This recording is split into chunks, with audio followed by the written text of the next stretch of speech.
Ecos da verdade na terra da mentira. Repita comigo. Ecos da verdade. Você vai estranhar o tema. Alguns já acharam que é poesia. Não é. Alguns acharam que é poesia. Não é. Outros já me ligaram. Vai mandar recadinho? Falei, não. Porque o texto fala sobre gente desobediente e tal. Você vai mandar recadinho, como se eu gastasse o público para mandar recado. Eu falei, irmãos, quando a carapuça acaba, não é culpa minha.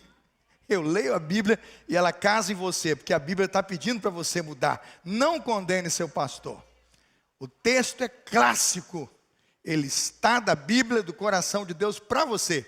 E por isso, então, você vai ver que o sermão hoje é histórico. O sermão mais histórico que eu preguei é esse. Porque, na verdade, você vai saber que essa terra da mentira, ela existia. Um lugar onde a mentira era aceita, divulgada e propagada. Mas o Evangelho chegou para mudar aquela região chamada Ilha de Creta. Vamos então aos ecos da verdade na terra da mentira? Tito 1 e 2, leia comigo juntos na nova versão internacional, NVI, a palavra do Senhor. Todos juntos? Paulo, servo de Deus e apóstolo de Jesus Cristo, para levar os eleitos de Deus à fé e ao conhecimento da verdade, que conduz à piedade. Fé e conhecimento que se fundamentam na esperança da vida eterna, a qual o Deus que não mente prometeu antes dos tempos eternos. Um Deus que não mente, fielmente diz, vai cumprir. E um Deus que não mente, com a sua verdade, vai dissipar a mentira na terra da mentira. Vamos orar? Senhor, vem abençoar a sua igreja nesta manhã. Muito obrigado pelo privilégio que tenho de instruir a minha igreja há tanto tempo. 16 anos neste púlpito, pregando a mesma Bíblia, com a mesma ousadia, a mesma palavra. Hoje pedimos que a autoridade que vem do Senhor esteja sobre nós e sobre este púlpito. Que a capacidade do Espírito esteja sobre os nossos ombros. E que da boca do pregador, só aquilo que o Espírito quer falar e autorizar. Que nada da carne, que nada humano venha de nós, mas que as divinas palavras do Senhor fluam neste lugar. É a nossa oração, em nome de Jesus. Amém. Podem sentar-se. Irmãos, quando penso na carta de Tito, uma epístola de Paulo, eu pergunto a autoria. A autoria ninguém questiona, né? A autoria ninguém questiona. Tito 1, Paulo, servo de Deus e apóstolo. Quem questiona, irmãos, vai para o campo da heresia. Quem questiona já vai dizer, então, que esses são textos adaptados de escolas e disso e daquilo. Eu digo que quando o sermão começar assim, vou dar uma dica para você, levanta e vaza. Porque esse sujeito vai levar a igreja para uma era liberal e daqui a pouco ele vai pregar mais sobre o Jornal Nacional, o que não é bom, do que sobre a palavra de Deus e sobre a vida de Deus, e a Bíblia de Deus é a palavra dele para você. Quando penso em autoria, Tito, uma carta de Paulo a um pastor da igreja de Creta, uma carta do apóstolo Paulo. Quem é o destinatário? Tito 1,4. Para quem a carta foi dirigida? Tito, meu verdadeiro filho em nossa fé comum, graça e paz da parte de Deus, Pai, Deus Pai e de Cristo Jesus, nosso Salvador. Quem era Tito? Está no texto. Um filho na fé. Né? Alguém a quem Paulo pregou o Evangelho, alguém a quem Paulo apresentou as verdades da cruz, e ele tomou, viu Paulo, a decisão por Jesus. Tito é um filho legítimo, nascido do Espírito, um grego que Deus vai utilizar para ganhar os gregos, como Pedro no seu judaísmo, como aqueles que são da escola do judaísmo servirão a falar aos judeus. Nós cremos, absolutamente cremos, que Deus vai usar Tito, um grego legítimo, para pregar o evangelho aos gentios. Se o destinatário é Tito, afirma então, por que Deus chamou Tito? Veja lá, porque Tito era gentio. Deus tem um humor tremendo. Deus usa estratégias, ele sempre está na frente, para que o evangelho chegue aonde ele quiser. Ele chama um judeu, ele chama um pescador, ele chama um republicano, chama um cobrador de impostos, chama o leão da Receita Federal e faz dele um cristão. O que eu estou dizendo é que, sendo Tito um gentio, obviamente que na ilha de Creta, o evangelho vai chegar bem aos ouvidos dos gregos. Entenderam? Se eu colocasse aqui, irmãos, hoje um pastor alemão para pregar aqui em alemão, vocês ficariam dizendo assim, o que esse cara tem a ver conosco? Não é verdade? Ele com o jeitão dele, com a pele branca dele, com o linguajar dele, talvez até se esforçando, ele pode ter um grande conteúdo, uma ótima exegese, mas as conexões com você, com a sua realidade, com a sua cultura, com o seu bairro, esse cheiro de Brasil vai faltar, porque ele está elencado numa outra história, numa outra cultura. Tito é gentio, por isso vai para a ilha de Creta para pregar aos gregos. A ilha de Creta, o que se diz da ilha de Creta? Veja o texto aí e vamos conhecer porque Paulo usa pastor Tito, grego, nesta ilha. Tito 1,5, está na tela. A razão de tê-lo deixado em Creta foi para que você, primeiro objetivo, ao colocar esse pastor na igreja cristã, a primeira igreja batista, não, tira isso, igreja cristã de Creta, pusesse em ordem o que ainda faltava. Estava faltando alguma coisa lá. Havia uma desordem, seja espiritual, seja eclesiástica, em outros aspectos do problema do dia a dia da igreja. Esse pastor tem o dever de colocar o quê? As coisas em ordem. Segundo dever do pastor Tito na ilha de Creta, o segundo objetivo dele ser colocado naquela ilha, qual era? Constituir presbíteros em cada cidade. Volte para a sua Bíblia, use o telão, mas fique com sua Bíblia, ela é mais poderosa que o telão, viu? Porque vai ajudar você a aprender a ler uma carta. É muito importante ler uma carta e perceber que está tudo no texto. Hermeneuticamente, tudo já está no texto, você vai identificando. Vamos avançar. A ilha de Creta, o que era a ilha de Creta, por exemplo, hoje? Tem aí, ela é o mesmo lugar. Ela está no mesmo lugar, não é? Nas mesmas regiões ali do mar Mediterrâneo, justamente com alguma frente para o mar Egeu, não é? Tem uma foto atualizada da ilha de Creta. Que lugar! Que às vezes o pessoal fala que a Bíblia é um livro da carochinha. Às vezes o povo diz que a Bíblia é um livro de invenção humana. E muitas vezes diz que muitas coisas que estão na Bíblia não tem qualquer associação com a história, ou com a verdade e tal. E quando você pega uma carta de Tito, né, pastor Arri, não dá para dizer isso. É tudo histórico, é tudo fato, está tudo no texto, as pessoas são reais, a ilha é real e a história desse povo está aí há 5.000 anos. Uma das civilizações mais antigas do mundo está aí para ouvir e para ser testemunha da história do pastor Tito, que está cuidando dessa belíssima ilha hoje, desse jeito, linda, né? Um dos pontos turísticos mais visitados no mundo. A civilização creta foi muito conhecida como civilização minoana. Por que eles chamaram a civilização dos cretas de minoanos? O grande rei creta, Minos, foi um camarada super fora do tempo, com uma visão diferente, implantou coisas novas naquela comunidade, fortaleceu muito o ensino da cultura, fez com que o ensino da mitologia e da cultura grega fosse um ensino muito mais expandido nas regiões. Então eles foram chamados naquele período de civilização minoana, graças ao rei Minos que por lá passou. Creta era a quarta maior ilha do sul do mar Egeu. Hoje dizem que ela é a quinta. Eu tenho dúvidas sobre isso, esse problema aí para discutir com a geografia, eu não vou discutir isso, mas ela está entre a quarta ou quinta maior ilha, de fato, do mar Egeu. Em área, é a maior, 9.000 quilômetros quadrados, é isso mesmo? 9.000 quilômetros quadrados, né? Ela está lá com 4 cidades dentro de uma ilha, já pensou? Uma ilha com 4 cidades? As cidades são Xânia, Heraclion, Rétimon e Hagios Nicolaus. Hagios é Santos, Nicolau você sabe. Hagios Nicolau, a cidade do Santo Nicolau, né? É a história do Papai Noel aí, o San Nicolas, né? Está lá essas 4 cidades. A capital da ilha de Creta é Heraclion, ou Heraclião em português, Heraclião. Temos lá morando, no último censo de 2020, não sei se está atualizado, talvez seja um pouco mais, naquele dia responderam como habitantes de Creta 636.500 habitantes. É muita gente, né? Para uma ilha, é muita gente montada em cima de um pedaço de terra, né? 636 mil. Na época de Paulo, nem tanto, né? Os habitantes de Creta, no entanto, agora chegam a uma reputação histórica ruim. E aqui, eu quero começar o sermão. Eu fiz uma introdução que já gastei quase todo o tempo que eu pedi. Mas eu quero começar o sermão aqui, dizendo aos irmãos que os habitantes de Creta tinham uma reputação muito ruim. Eles eram chamados de vilões, mentirosos, tiranos. Aí você pergunta, onde está isso? Na Bíblia e nos autores extra-bíblicos. Se você ler as obras de Lívio, quem já leu? Plutarco é sensacional, né? Lembra dos textos de Plutarco? Como pegar o inimigo e usá-lo para sua defesa. Políbio, Estrabo, todos esses homens vão narrar que dentro de Creta nós temos um povo muito vil. Um poeta cretense nasceu em Creta chamado Epimênides. Não dê esse nome ao seu filho, por favor.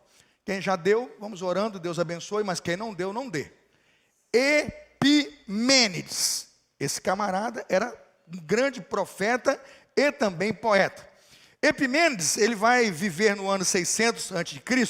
e ele vai escrever muitos tratados dentro da ilha, ele é da ilha, sobre os gregos, e ele fala da própria ilha no seu tratado.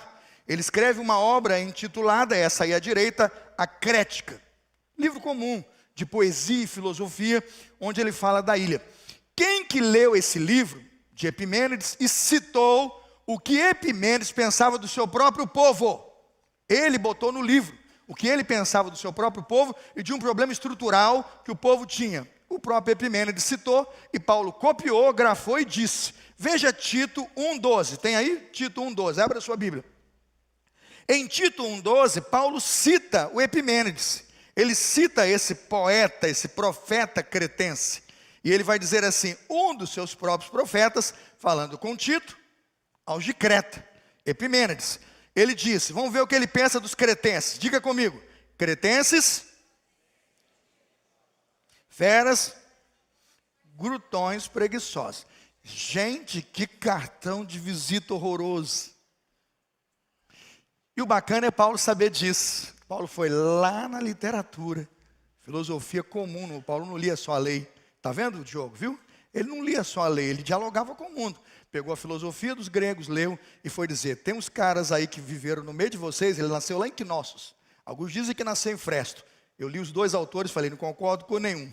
Deixa quieto, mas está lá. Quando Paulo cita isso, Paulo tem em mente uma geração que para si próprio se olhava no espelho e dizia, mentiroso, glutão, preguiçoso. Aí você diz assim, por que uma geração na ilha de Creta era chamada de mentirosa? A mentira que os cretenses contavam era desastrosa para eles mesmos.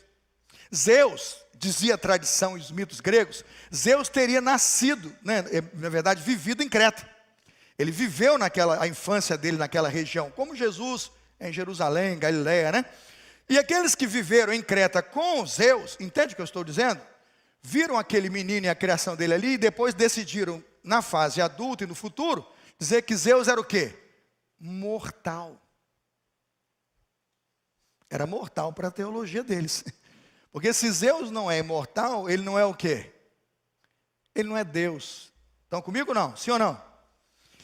E essa mentira era contada para todo mundo, na sala de aula, ia contra o princípio das crenças deles mesmos.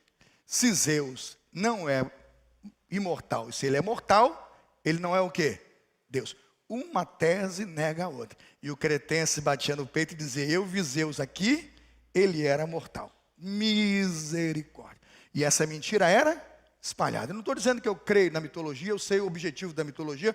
Eu estou dizendo para você como Paulo pegou uma linguagem, pegou um problema e disse, vocês precisam sair dessa estrutura aí. Porque vocês passam para o mundo inteiro como mentirosos. Negam sua própria convicção, negam seus próprios mitos, negam sua própria fé. No meio de toda essa mentira contada, os gregos de Creta ficaram tão conhecidos, nesse livro, Creta de Epimênides, e em outros que eu já citei aqui, que os gregos construíram e conjugaram o verbo kretizo. Pastor Lucas dá uma aula de grego depois, e explica o que o verbo grego kretizo significa. Kretizo é mentira, kretizo é mentir, mas por que a mentira tornou-se esse verbo e também, em alguns casos, substantivo? Porque todo mundo olhava para os cretenses e dizia, que gente mentirosa, capaz de destruir as verdades da nossa crença. Quando alguém queria dizer que alguém estava mentindo, usando o verbo grego kretizo, ele dizia, você está cretanizando. Vai ter irmão saindo do culto aqui, olhando para o outro e dizendo, você está cretanizando. Você está mentindo. É isso mesmo, Diogo. Cretanizando. Você está mentindo. Cretanizando. Você não falou a verdade. Agora existe um outro momento em que eles dobraram a palavra. Eles diziam, você está cretanizado. Você perdeu a capacidade de falar a verdade. A mentira foi contada de pai para filho, de filho para mãe, de mãe para avó, de avó para neto, bisneto, tataraneto, que a mentira se tornou o quê? Verdade. Aí eles fizeram o verbo cretanizado. É gente mentirosa e embasada na mentira que contou.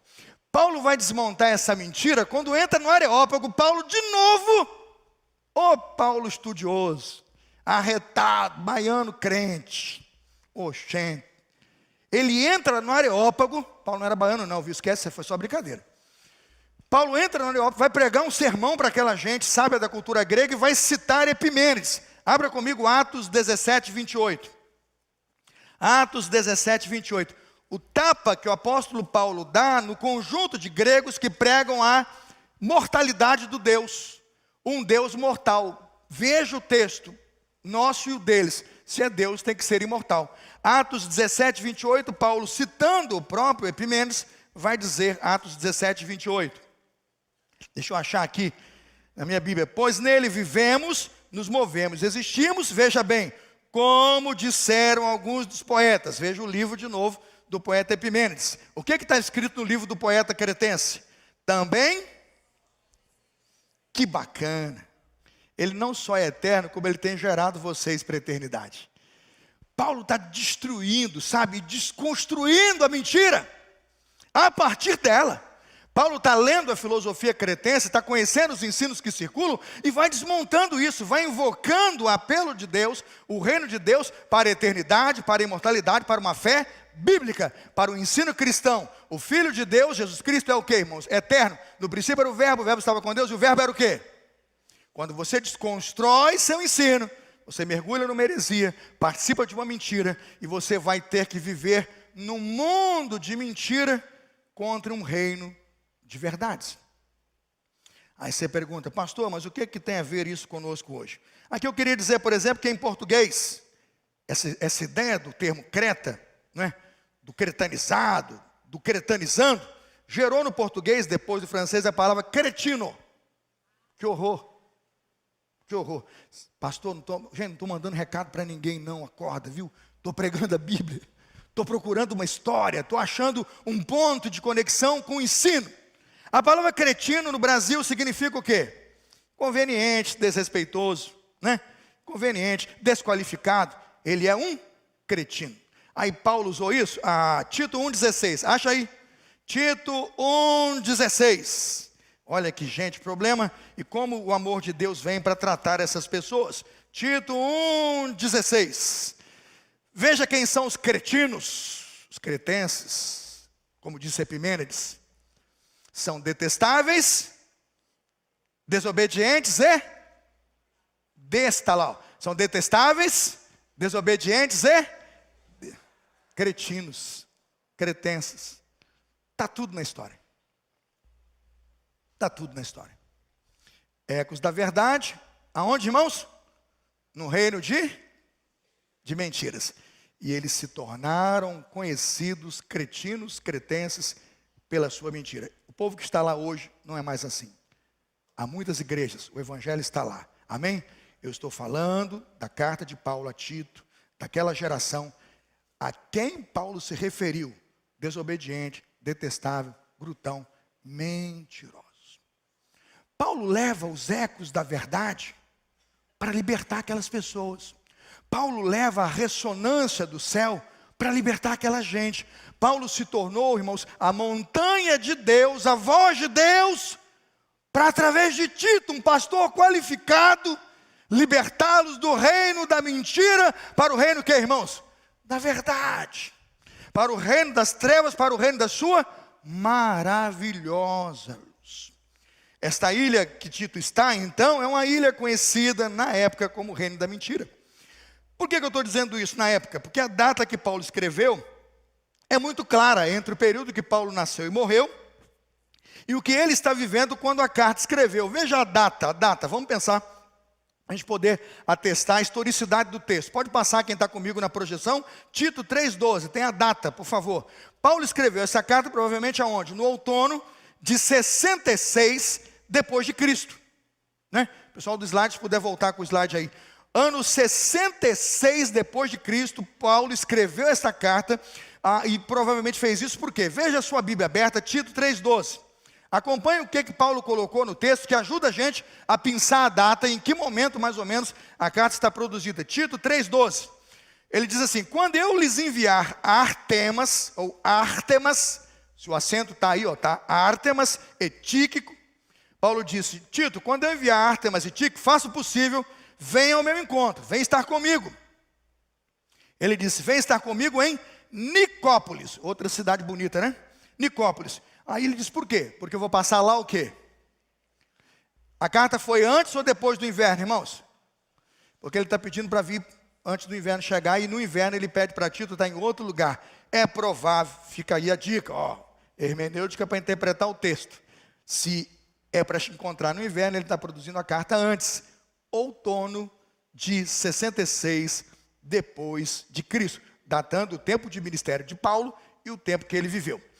Em sua carta a Tito, o apóstolo Paulo logo de início fala sobre o quê? Duas coisas que pastor Felipe vibra. Pastor Felipe, quando ouve isso, parece aquele ursinho da Duracell. Ele fica doido, rodando, porque vibra. O coração dele vibra com essas duas expressões da fé do reino de Deus. O que Paulo disse?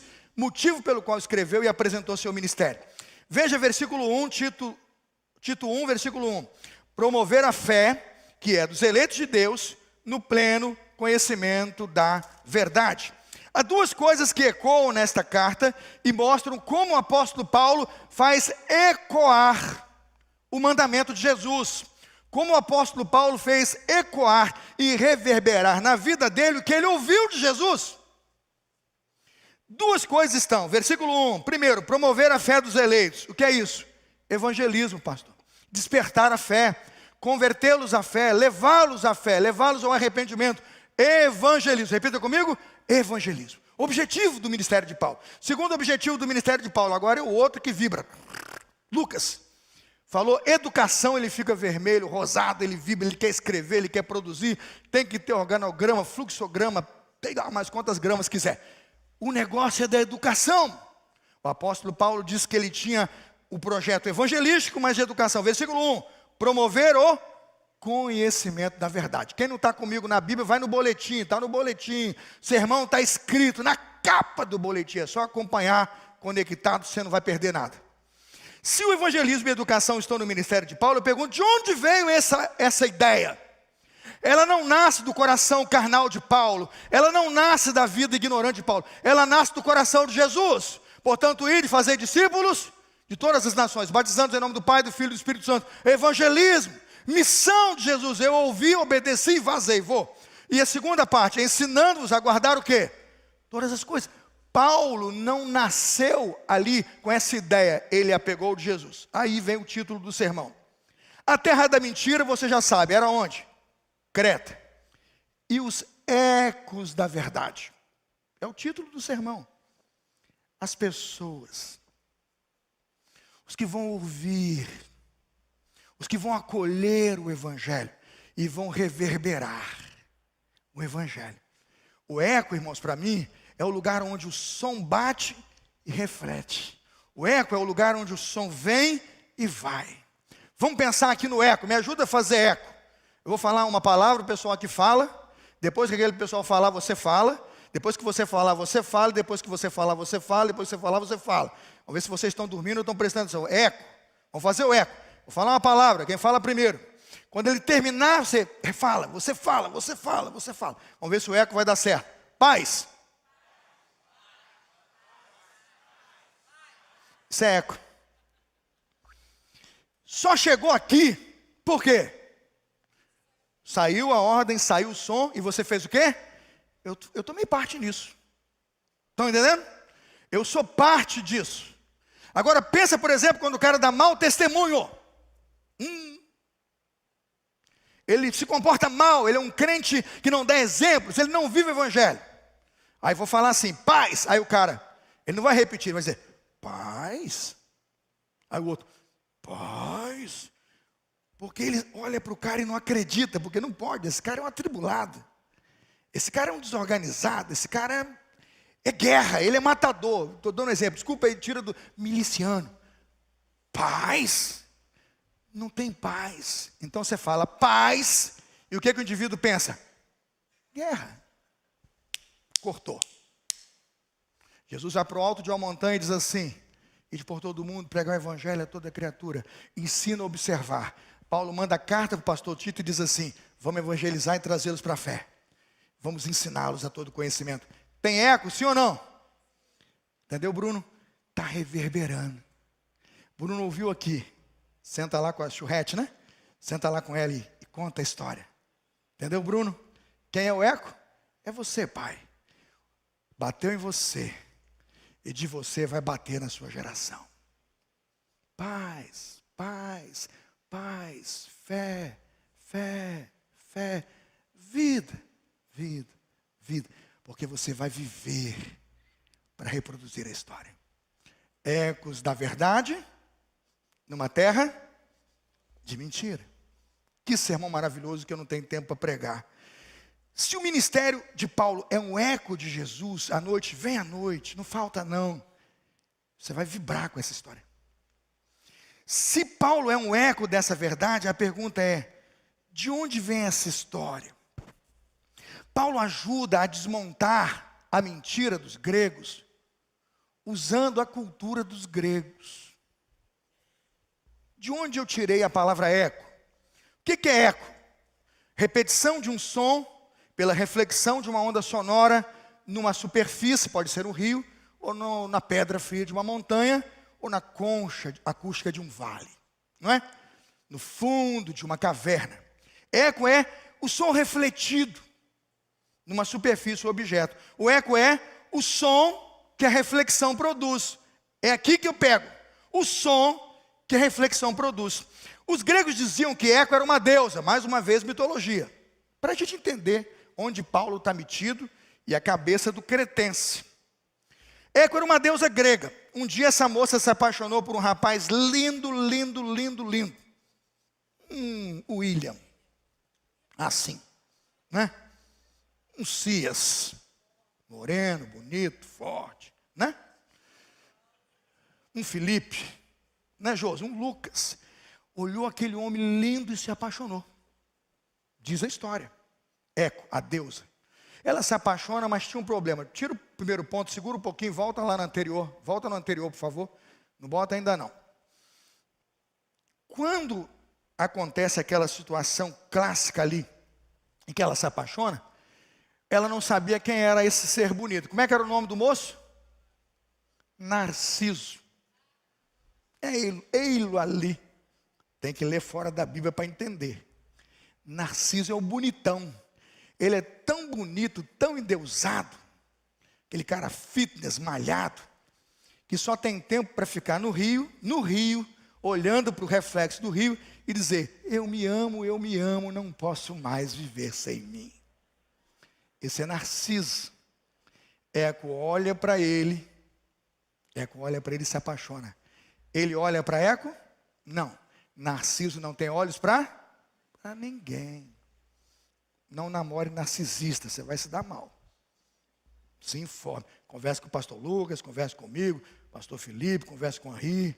Cuidado, você namora narcisista, você vai se dar mal. Egoísta.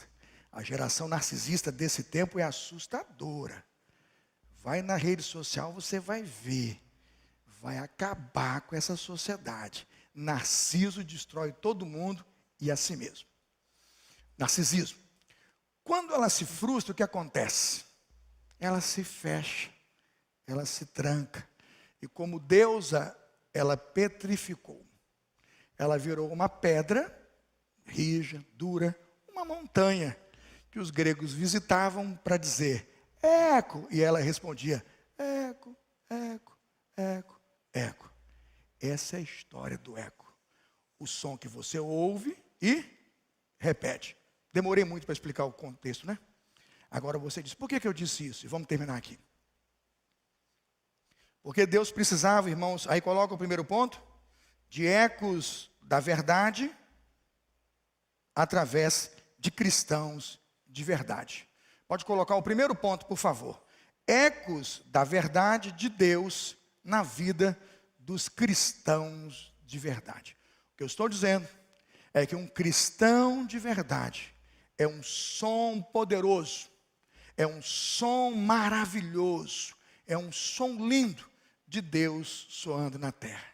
Quando um cristão é um eco da verdade de Deus, amor, amor, amor, amor. O amor de Deus viaja o mundo, porque alguém se tornou pedra de reflexão, lugar de reverberação dessa verdade.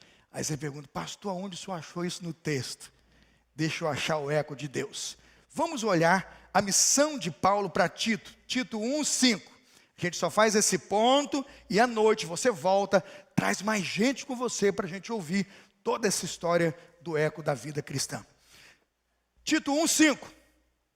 A razão de tê-lo deixado em Creta foi para que você pusesse em ordem o que ainda faltava e o quê? Constituísse presbíteros.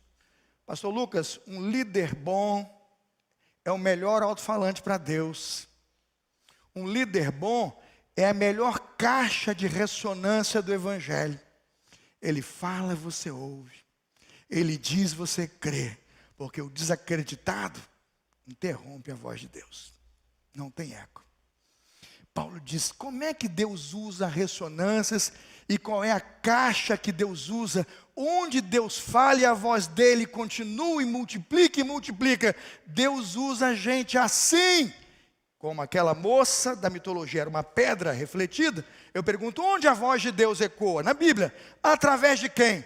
Dos ecos. Onde? Versículo 6, vamos lá, vamos ver a caixa de ressonância, pastor, dá uma olhada aí. Tito 1:6, vamos lá pessoal, estão comigo, sim ou não? É preciso que o presbítero seja o quê? Repita, irrepreensível. Pode colocar o slide agora, vai acompanhando no slide. Deixa que eu leio e você põe o slide. O slide tem as figuras, põe as figuras. Isso, vamos junto. Você põe as figuras agora e eu vou lendo. Quando você lê irrepreensível, tem lá na figura. Olha para o texto, olha para a tela, olha para mim. É uma confusão, mas é assim. Preste atenção porque você vai aprender. O eco de Deus passa por uma pessoa o quê?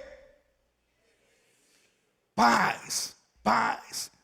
Fala assim, anticorrupção, irrepreensível. Contra a corrupção, irrepreensível. Eco. Marido de uma amante, adúltera, promíscuo, casado com 10, 15 mulheres, tem eco de Deus, irmãos? É disso que está falando, bota a família, pode passar até a família. Você vê o casalzinho, vê um filho em harmonia, vê a turma em sintonia, você diz, por que Deus pediu? Porque tem eco, tem ressonância, passa o reino de Deus, a luz entra e sai, a luz chega a quem precisa, porque se for adúltero, se for de um prostíbulo, se for imoral, o reino de Deus, acabou. Não tem caixa de ressonância, não tem o que, Francisco? Não tem eco.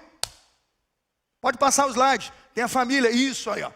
Olha lá, a família, filhos irrepreensíveis, que não sejam acusados, submissos. Vamos para o 7, vamos lá na tela e no vídeo. Para ser encarregado da obra de Deus é necessário que ele seja irrepreensível, não orgulhoso. Os narcisistas da vida só pensam em si, Paulo. Vai ter ressonância? Vai reverberar? Vai trancar como a deusa eco o coração de muita gente. Coração trancado entra o evangelho. A Bíblia diz que Deus tem que transformar o coração de pedra num coração de carne. Perdeu a conexão. Vamos olhar. Não orgulhoso, não briguento, MMA, né? A pegada bebida, tem bebida aí? Tem.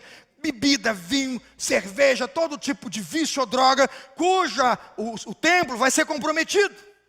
Nem ávido por lucro, tem aí avarento, cheio de dinheiro na mão, avarento, quer ganhar dinheiro e ter lucro desonesto. Não vai. O eco é cortado, a voz de Deus não filtra ali, ela fica, mas não vai. Não flui. A voz de Deus não flui ali. Veja mais 8, versículo 8, o que tem aí 8? Hospitaleiro o quê? Amigo do bem, mas o que, irmãos? Sensato, mas o que, irmãos? Justo, consagrado, e tem o quê? Aí, ó. Entendeu? Caixa de ressonância. Gente onde o evangelho entra aí, flui. Pastor, o senhor pregou muito bem, mas isso aqui é para o senhor pregar na OPB. Isso aqui é só para você, pastor Lucas. Alto lá, você não leu o texto. Ele coloca um líder assim, para que na ressonância dele surjam pessoas melhores do que ele. Vamos ver onde é que eu entro nessa história toda. Um Deus que não mente, vai destruir a mentira. Onde é que eu entro nessa história toda? Primeiro, eu sou o trombeteiro, o líder, que dá som. Tem o texto aí, som certo. Eu preciso ser aquele que emite o som e o eco, a reverberação certa. 1 Coríntios 14, 7, vamos lá. Além disso, se a trombeta não emitir um som claro, quem se preparará para a batalha? Porque ela está dando som o quê? Errado. O som de guerra tem que ser um só. Porque se tiverem muitos sons, a tropa vai o quê? Se confundir. Eco. Som. Vamos avançar. Eu coloquei um outro texto. Não, então eu vou ler aqui. Coloquei um outro texto em que eu separei para que vocês olhem. Líderes da igreja precisavam ser pessoas íntegras. Já assumimos. Tito, você tem que ser tudo isso aí. Agora, e as pessoas da igreja? Eu e você, todo mundo que é crente. Tito 2, vamos lá? Agora pode botar na Bíblia que é só isso. À noite eu vou terminar o sermão, tá, pessoal? Volta à noite. Eu tenho umas 2 considerações. Vai dar mais de 35, viu? Vou ter que pregar 40 à noite, porque eu estou tendo que encurtar aqui. Vamos lá, pessoal? Pegou a Bíblia aí? Dá uma olhada em Tito 2. Estão comigo, sim ou não? Tito 2, 2 e 3, estão comigo? Dá uma olhada no verso 2, Tito 2. Tito 2, 2. Agora é outro capítulo para ver o que o eco faz numa vida e como Deus quer fazer vidas que reverberam o evangelho numa terra de mentira. Eu estou chamando aqui o nosso Brasil de uma fake news. Tem coisa, meu Gabriel, que eu leio que eu nem sei se é verdade mais. Estou mentindo? É loucura, velho. Você liga o jornal, você nem consegue acreditar mais. Nossos telefones e nossa rede de contato está tão contaminada pela mentira e pela fake news, que metade do que você recebe hoje não é de um ordenamento moral legal e não tem sustentação na sociedade. Gente, é loucura. É uma carta de Creta para todos nós. Ecos da verdade numa terra de fake news. É para hoje essa carta. Ele diz, quem vai mudar isso? Olha o que ele espera da igreja. Que geração ele espera? Ensine os homens mais velhos a serem o quê? Sóbrios, sobriedade, moderados, dignos de respeito, né? Sensatos, sadios na fé, no amor, na perseverança. Homens assim, currículos para solteiras da igreja, por favor. É maravilhoso, pastor Lucas. Olha isso. Eu quero essa geração de homem ao máximo. Hein? Brunão, e aí? Diz para mim. Um exército de homens assim. Muda o mundo ou não muda, irmãos? Muda o mundo. E aqui não é currículo para pastor, pastor Lucas. Aqui não é currículo para bispo. O do bispo eu li, mostrei que chamou para o bispo. Mas ele chamou para a igreja a responsabilidade. Creta vai viver na mentira. Os cretenses vão morrer na mentira. Se você não for uma caixa de ressonância. Eles vão acreditar na mitologia. Eles vão viver num Zeus mortal. E vão morrer na mentira. Se você não for uma caixa de ressonância. Mulheres, vamos pensar, não, é só para os homens. Mulheres, semelhantemente, vem 3, mulheres. Ensina as mulheres mais velhas a serem o quê? Reverentes na sua maneira de viver. Não serem o quê? Mulheres assim, manda o currículo para os homens solteiros da igreja. Aqui, ó. Não caluniadora, nem escravizada a bebidas, mas serem capazes de o quê? Imagina o filho em contato com a mãe dessa. É bênção ou não é, irmãos? Caixa de ressonância. Eu vou terminar. O que Paulo pediu é que Tito cuidasse dos pastores que estavam indo para trabalhar lá. Tito 3,13, acompanha. Providencie tudo que for necessário para a viagem de Zenas, o jurista de Apolo. Eles estavam indo para a ilha, pastor Lucas, para pregar o evangelho. Cuida deles, eles têm que ser homens do capítulo 1. Mas mais do que isso, ele disse assim, lembra todos os que são da igreja de Creta, todos, fique de pé comigo agora e vamos terminar, à noite a gente continua. Diga a todos da igreja de Creta, diga a todos os cretenses, do seu púlpito, do seu ensino, diga para a geração, para eles serem ecos da verdade numa terra de mentirosos. Está escrito, mentirosos, presunçosos e glutões. Como que eles vão ser sadios? Como que eles voltarão a ter saúde?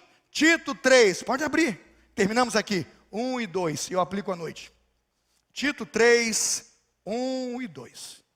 Lembra a todos que se sujeitam aos governantes, Cuidado com a sua posição política, a sua postura política, sua insubordinação política. Ela tem um dano à sua fé. Ela interrompe sua conexão com Deus. Sejam obedientes, prontos a fazer tudo que é bom. Tito 3:1. Tito 3:2, igreja. Não caluniem o quê? Sejam o quê? Sejam pacíficos, amáveis. Mostre sempre verdadeira mansidão. Para quem? Todos os homens. Aí você pergunta, para que, pastor, tudo isso? Tito 2,14, ele diz assim: ele se entregou por nós a fim de nos remir de toda maldade e purificar para si um povo particularmente seu, dedicado ao quê? As boas obras, as ações que são evidências do reino. Termino, Tito 3,14, termino. Quanto aos nossos, a igreja, que aprendam a dedicar-se à prática das boas obras, a fim de que supram as necessidades diárias, e não seja o quê?